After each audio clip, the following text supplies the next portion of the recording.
नमस्कार। आप देख रहे हैं ब्रह्मास्त्र न्यूज और मैं ब्रजेश शुक्ला। भाइयों बहनों, आपने एक घटना के बारे में सुना होगा जो पश्चिम बंगाल के 24 परगना क्षेत्र की घटना है। संदेश खाली एक स्थान है जहां पर एक शाहजहां शेख नाम का व्यक्ति, जो टीएमसी पार्टी, ममता बनर्जी की पार्टी का नेता है, उसने संदेश खाली में आतंक मचा के रखा था। और जब ईडी की कार्रवाई हुई उसके ऊपर, तो उसके बाद वो ईडी के अधिकारियों के ऊपर हमला करा दिया। अब उसका देखिए, इतना वहाँ पर पावर है कि ईडी के अधिकारियों पर भी उसने हमला करा दिया। उसके बाद जब उसके ऊपर दबाव पड़ा तो वो अंडरग्राउंड हो गया। और जब वो अंडरग्राउंड हो गया तो वहाँ की कुछ महिलाएं सामने आए जिनके ऊपर उसने बहुत अत्याचार किए थे। और संदेश खाली एक ऐसा स्थान है जहाँ पर ये कहा जाता है कि वहाँ की जितनी भी महिलाएं हैं सब पीड़ित थी उससे। और वो इतना मतलब इतना ज़्यादा वहाँ अत्याचार करता था कि मैं बता नहीं सकता आपको किस तरह से वो महिलाओं के ऊपर अत्याचार करता था। वो जो वहाँ की महिलाएं, जो सुंदर महिलाएं होती थी, उनके ऊपर वो कहता था कि सबसे पहला अधिकार हमारा है। अब आप सोचिए कि इतना घृणित व्यक्ति, इतना क्रूर व्यक्ति वो, कि जिस किसी भी महिला को चाहता था वो वहाँ पार्टी ऑफिस में बुला लेता था। 2-2 दिन, 4-4 दिन अपने यहाँ रखता था, उसके बाद महिलाओं को छोड़ता था। जब महिलाएं उसके खिलाफ कोई कंप्लेंट दर्ज कराने जाती थी तो थाने पर उसकी सुनवाई नहीं होती थी, क्योंकि वो टीएमसी का नेता था। और जब वो अंडरग्राउंड हुआ तब महिलाएं वहाँ से निकली और सब ने अपनी आवाज़ जो है बुलंद की। और आज देखिए कि लाखों महिलाएं जो है वहाँ प्रदर्शन कर रही हैं, लेकिन ममता बनर्जी जो कि स्वयं एक महिला हैं, वो उनकी बात नहीं सुन पा रही हैं। और वो कह रही हैं कि ये जो महिलाएं आज प्रदर्शन कर रही हैं, जो आरोप लगा रही हैं, ये सब बीजेपी और आरएसएस की हैं। अरे भैया, ममता जी, आप एक महिला हैं।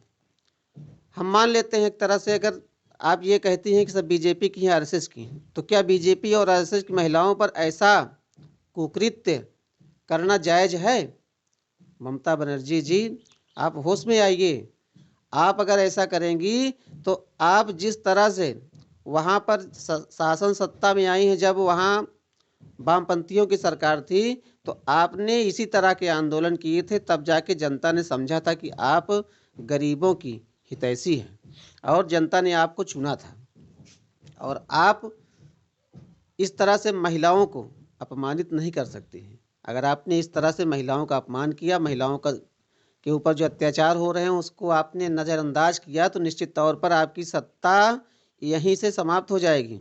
और दूसरी बात, मेरे दर्शकों, आपको बता देना चाहता हूं कि बड़े बड़े नेता लोग जो हैं, वो जो दलित, एससी, एसटी, ओबीसी की बात करते हैं, आज वो सब के सब चुप हैं।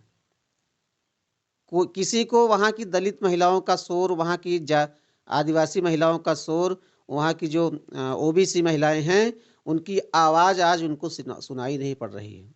एक चंद्रशेखर रावण भी हैं, बहुत बड़े दलित नेता हैं, वो भी कहीं नहीं दिख रहा है। जब इलेक्शन आएगा तो वो भी सामने आ जाएगा, लेकिन आज वो दलित भी नहीं, नेता भी नहीं दिख रहा है। राहुल गांधी जी, जो कि यहाँ हाथरस में घटना हुई थी, हालांकि वो भी घटना जो हुई थी वो भी दुखद थी, नहीं होना चाहिए, लेकिन वहाँ पर देखिए तो ये बेचारे वहाँ पर जाकर गिर पड़े थे, गिरते पड़ते पहुँचे थे। लेकिन आज संदेश खाली की तरफ राहुल गांधी का जाना तो दूर, उनका एक बयान भी नहीं आया है।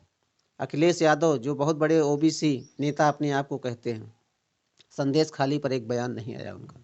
ऐसे ऐसे बड़े बड़े जो नेता लोग हैं, विपक्ष के लोग हैं, किसी ने आवाज़ आज तक संदेश खाली पर एक आवाज़ उठाने की कोशिश नहीं की। वहाँ पर जो हिंदू महिलाओं के ऊपर जो अत्याचार हो रहे हैं, दलित महिलाओं पर, ज़्यादातर वहाँ पर दलित, एससी, एसटी, आदिवासी और ओबीसी महिलाएं हैं जिनके ऊपर अत्याचार किया जा रहा है। सबसे पहले क्या किया उसने, जो शाहजहां शेख है, उसने वहाँ की महिलाओं को अपनी पार्टी में जोड़ा। पार्टी में जोड़ने के बाद उनको पार्टी की मीटिंग के बहाने महिलाओं को बुलाता था अपने ऑफिस में, 2-2 3-3 दिन 4-4 दिन रखता था। और वहाँ के जो लोग हैं उनके घरों के मतलब वो जो महिलाएं आती थीं, आप समझिए कि उनके घर वालों के सामने, उनके माता पिता भाई के सामने उनको ज़बरदस्ती वो शाहजहाँ शेख वहाँ से उठा लेता था, ज़बरदस्ती उठा लेता था और 2-2 3-3 दिन वहाँ पर उसके साथ जो है हैवानियत करता था और महिलाएं आवाज़ भी नहीं उठा पाती थी। भाइयों बहनों, ये बहुत बड़ी घटना है। ऐसी घटना वहाँ हुई थी, कश्मीर में हुई थी, जहाँ पर वहाँ ऐलान किया गया था कि हिंदू महिलाओं को छोड़ करके बाकी बच्चों को और वहाँ के मर्दों को कत्ल कर दो। ऐलान हुआ था, या तो भाग जाएं सब, अपनी महिलाएं छोड़ करके हिंदू वहाँ से भाग जाएं, पलायन कर जाएं। और वही घटना आज पश्चिम बंगाल में संदेश खाली में शुरू हो चुकी है। इस पर ध्यान देना होगा। और वहाँ इस समय जो टीएमसी की सरकार है वो लगातार ऐसे जो आतंकवादी वहाँ पर शाहजहाँ शेख जैसे लोग हैं उनकी मदद कर रही है और हिंदू वहाँ से प्रताड़ित होकर के जो है भागने पर, पलायन करने पर मजबूर हो जाएंगे।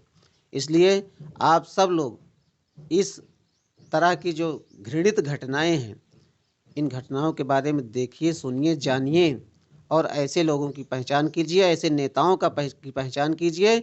और जो विपक्ष के जितने भी नेता हैं उनसे कहिए कि आप उन वहाँ की जो महिलाएं हैं, जो अबलाएं हैं, उनकी आवाज़ उठाएं, उनके बारे में कुछ बोलें।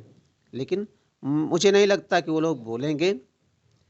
जनता को ऐसे नेताओं को समझना चाहिए और अपने वोट के हथियार से उनको आने वाले इलेक्शन में ज़रूर सबक देना चाहिए। आप सब ने ये वीडियो देखा, आप सब इस वीडियो को ज़्यादा से ज़्यादा शेयर कीजिए ताकि हिंदुओं को पता चले कि उनके साथ पश्चिम बंगाल में आज क्या हो रहा है।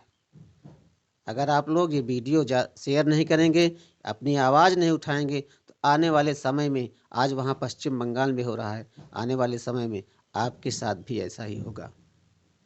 जय हिंद, वंदे मातरम, भारत माता की जय।